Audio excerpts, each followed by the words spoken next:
రాష్ట్రంలో పెన్షనర్లకు సంబంధించి ఎన్టీఆర్ భరోసా పెన్షన్లు ఏవైతే తీసుకుంటున్నారో వారందరికీ పెన్షన్లకు సంబంధించి కొత్త సర్టిఫికెట్లు అయితే జారీ చేయబోతూ ఉన్నారన్నమాట. రాష్ట్ర వ్యాప్తంగా ఎవరైతే దివ్యాంగులకు సంబంధించి అంటే హ్యాండిక్యాప్డ్ కోటాలో సదరన్ సర్టిఫికెట్లు తీసుకుని ఇప్పటివరకు పెన్షన్లు అయితే పొందుతున్నారు కదా, వారందరికీ కూడా కొత్త సర్టిఫికెట్లు అయితే జారీ చేయబోతున్నారు. కొత్త సర్టిఫికెట్లు జారీ తర్వాత ఎవరైతే అర్హత లేదో వారికి రద్దు నోటీసులు అయితే పంపిస్తారన్నమాట.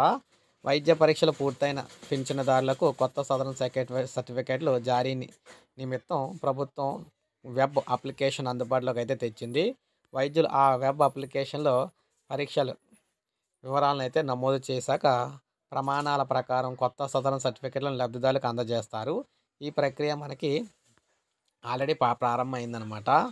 వైద్య ఆరోగ్య శాఖ పరీక్షలు పూర్తి చేసిన తర్వాత కొత్త సదరన్ సర్టిఫికెట్లు జారీ చేసిన అనంతరం అర్హత ఆధారంగా పెన్షన్లు రద్దు నోటీసులు అయితే జారీ చేస్తామన్నారు. అంటే కొత్తగా వెబ్సైట్ అయితే రావడం జరిగింది పెన్షన్లకు సంబంధించి, తొలగింపుకు సంబంధించి అంటే కొత్తగా సర్టిఫికెట్లు జారీ చేయడం కోసం. అంటే పాతవారందరికీ కూడా కొత్తగా సర్టిఫికెట్లు అయితే ఇస్తారన్నమాట. ముందుగాన సదరన్ సర్టిఫికెట్లు దాని ద్వారానే అర్హత ఉంటేనే అప్పుడు పెన్షన్లు అయితే కొనసాగిస్తారు, లేకపోతే రద్దు చేస్తారు. సో ఇది మనకు అప్డేట్. ఒక లైక్ చేయండి, సబ్స్క్రైబ్ చేసుకోవద్దు, మన ఛానల్ సబ్స్క్రైబ్ చేసుకోండి.